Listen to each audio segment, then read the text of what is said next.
Remember, the Treaty of Versailles had 3 main conditions. And this is the Treaty of Versailles. So this is, 1919. This is after World War I, but this is against Germany. The United States isn't a part of this, but Germany's supposed to be under this. And the rule is, number 1, no military. You can't do this again. Number 2, no joining Austria again. Austria and Germany are 2 separate countries. They can't join. Thirdly, no entering Rhineland. What is the Rhineland? The Rhineland. So here's France, here's Germany, here's Belgium. The Rhineland is this territory right before France. Don't go in there. Now the 4th one, which isn't part of the conditions, it's just the reality, is you have to pay for all the damage you did. Germany gets elected, Hitler gets elected in 1933. And he's on the platform that he will bring respect back to Germany. What's the very first thing he does? Build the military. Starts building the military. Slowly. He's not saying, well, I'm not being attacked. You said we could have a police force. We're doing a really big police force. In fact, isn't that kind of our whole party? Is we're all kind of members of this?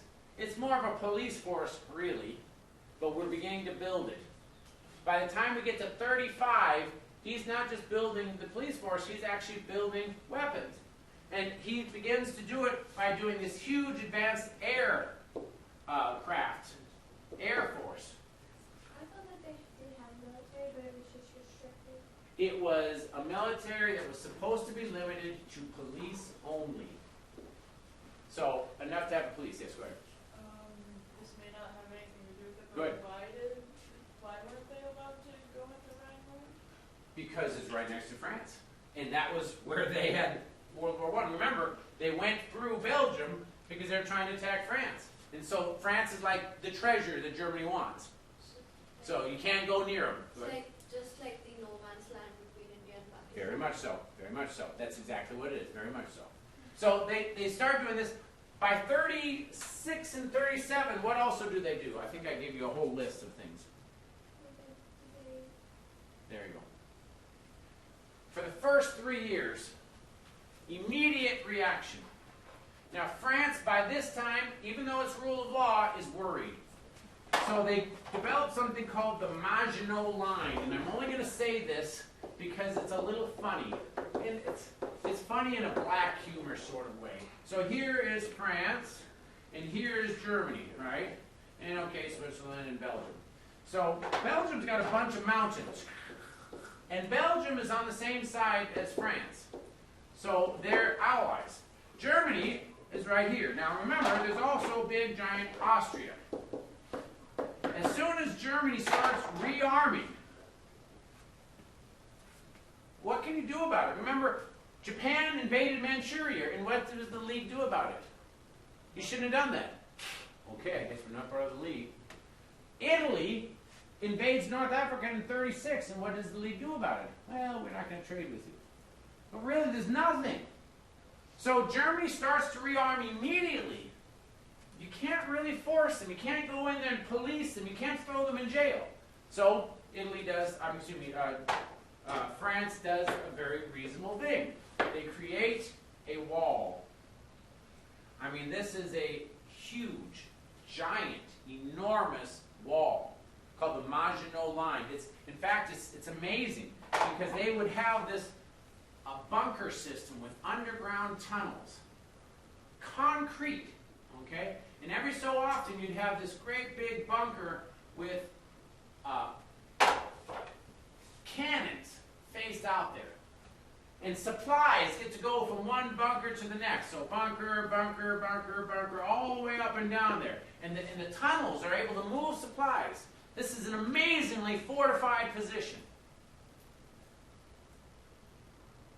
Can anyone tell me what's wrong with this plan? It's kind of. Yes, it's scary. How about this? They don't build it between France and Belgium. Why is that? Belgium. Belgians are allies. It's also mountainous. It'd be really difficult, but they're their allies. So we'll get to this, but when Germany eventually attacks, what do? They go through Belgium, and they do it amazingly fast. 3 days. Nobody expected that they would do that, because remember in World War I, they got trapped in Belgium. But of course in World War I, they didn't have the airplanes that they had. They didn't have the tanks. They didn't have the mechanized army. It's called Blitzkrieg, lightning army. Just go super fast. They didn't have those things in World War I. In World War II, they do. And so Germany gets behind the Maginot Line. Can you tell me what's wrong with this defense system? There's no way to defend from behind it. The cannons face one way, and it's in concrete. They don't go around. You know, we laugh a little bit. France was done in 30 days.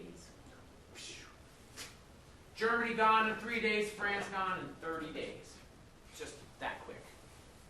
It wasn't like France wasn't prepared. They put in millions into this Maginot Line. Dumb idea. Hitler rearms. By 36, we start moving. 36, he goes into the Rhineland, where he's not supposed to go. And what does Europe say? You're not supposed to do that. What does Germany say? I'm just defending my borders. Everybody has a right to defend their borders. I should be able to right to defend my borders. Okay. And then he takes Austria, 38. They call it the big Anschluss. They all speak German, we speak German. We should have been united ages ago. We are one country. And it is illegal against humanity to prevent us from uniting like brothers should be united. What does Europe do? Nothing. And that was a major part of the Treaty of Versailles. And then, Sudetenland. Where is the Sudetenland? So we have this place, Czechoslovakia. And Sudetenland is this one section of Czechoslovakia. And some of them speak German. But Sudetenland, Czechoslovakia, Hungary, all these people, they speak all sorts of languages. In fact, a lot of Austria speaks different languages. But Germany said, this area also should have been in Germany. Now the difference is that when Austria comes in, Austria kind of welcomed it. People would debate this. If you ever see The Sound of Music, there's a lot of people that say, I don't want to do this, but there's also a lot of people that kind of welcomed it. There's no big army that prevents Hitler from coming in. Hitler just joins in with Austria. Austria says yes.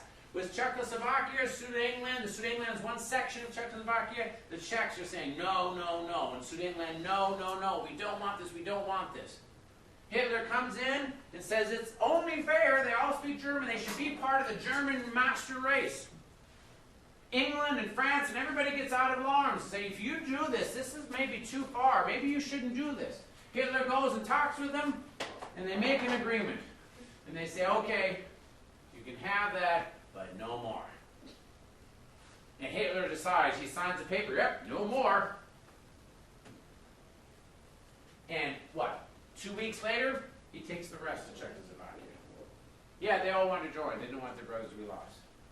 What does Europe do about it? Nothing. Because if you go back here, the rule of law and the rule by might. What advantage does the rule by might have?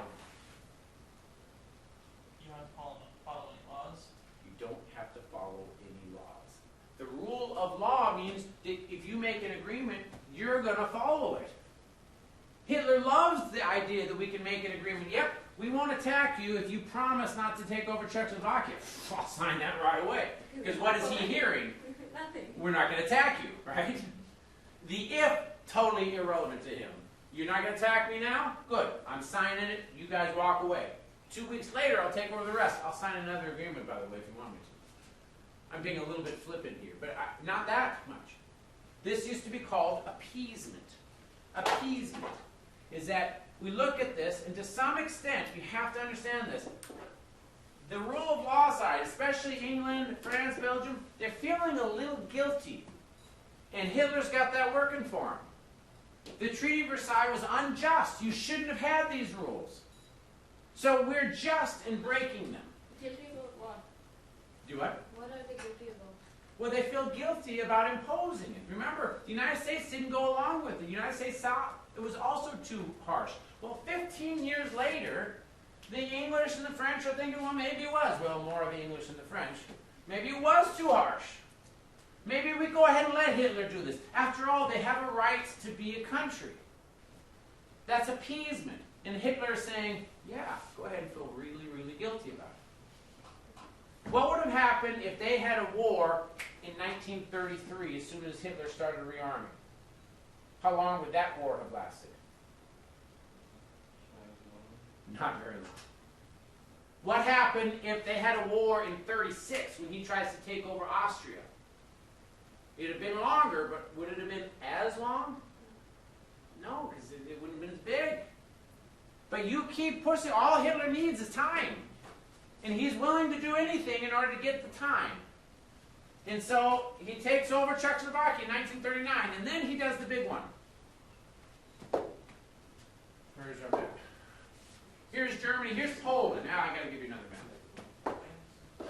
France, Belgium, Germany, Austria, Italy, Spain, Poland, Russia, Ottoman. Russia, Germany, Poland. Now remember, ideologically, where is Stalin in relation to Germany? Totally opposite sides of the fence. He's a communist. These guys are fascists. But as we also mentioned, on paper, it's on opposite sides. But in actual practice, what's the difference for the people living in those countries? Yeah, okay, a little bit of it. No, they're the same. They're both dictators. And so in 1939, Hitler makes an agreement with Stalin. He has a bunch of parts to it. It's the Berlin Soviet Pact. 3 parts are very public. Basically, it says Hitler has no intentions of attacking the Soviet Union. If Hitler happens to go into Poland, it's not an attack on the Soviet Union. So Soviet Union will not respond in kind. It's a non-aggression. We're not fighting against you. Other parts, less public.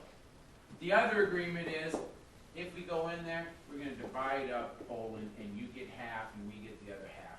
So we'll divide it in half. And not only that, while we're doing this, you can go ahead and take out Finland, and we will not do anything about that.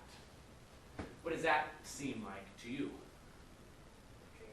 It does seem like a treaty, doesn't it? Doesn't it kind of seem like an alliance? We already had an alliance, a very strong alliance between Germany and Italy, right?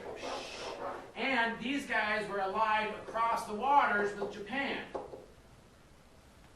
And so if he gets an alliance with Russia, isn't that pretty much all the rule by might, folks?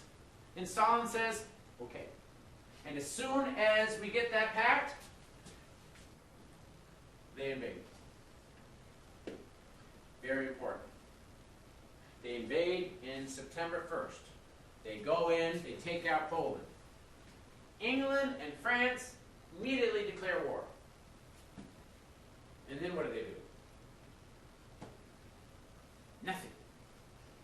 They start rebuilding, but what are they going to attack? Are they going to go over and defend Poland? No.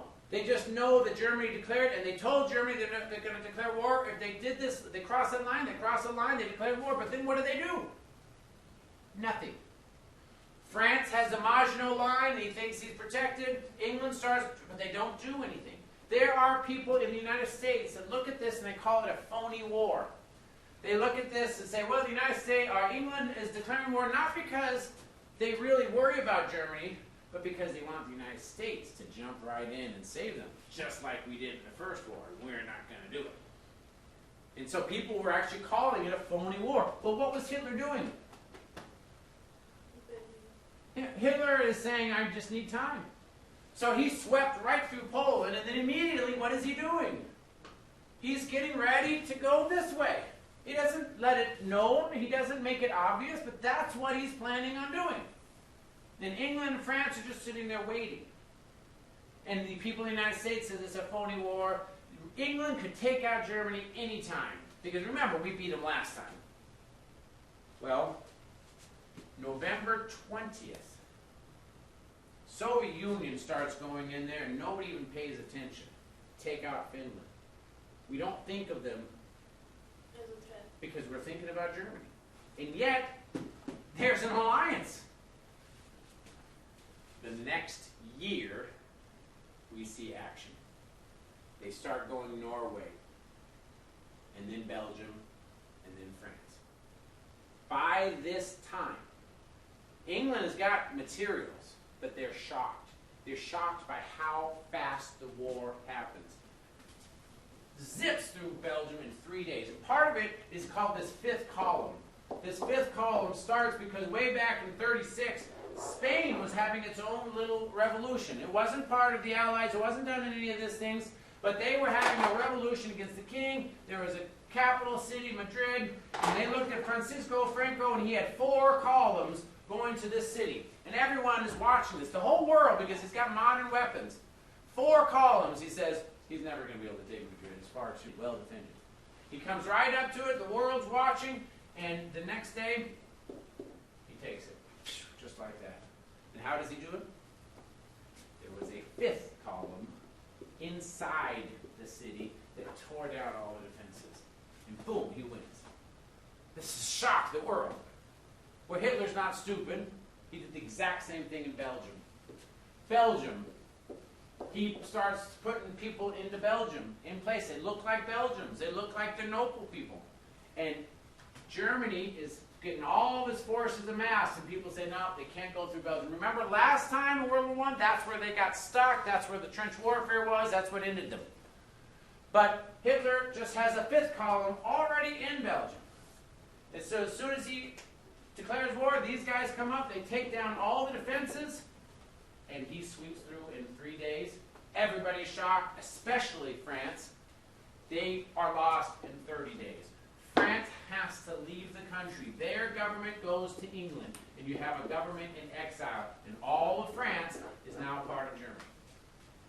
Now, irony of all irony, by 1940, the Americans, the people that don't want to get involved with war, they said, you know what, it's just not possible. Germany's way too powerful. Nobody can defeat them. Just let them go. Go ahead and give them Europe. Who cares? It doesn't matter to us. And that's what that America First cartoon was about. That's what Dr. Seuss is saying. Who cares? It doesn't matter to us. It's all about them. We'll just say, we're Fortress America. We'll never be touched.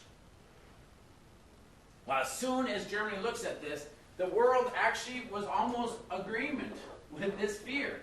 Because Germany basically has everything.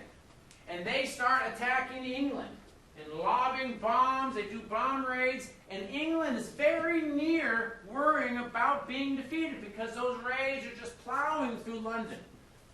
In hindsight, England referred to this as England's finest hour because they are absolutely being bombarded. And they're that close to wondering if they have to give up. And pause for a second. What would happen if England fell? How would anybody be able to get back into Europe? Where do you stage the assault? From the water? It's a big deal.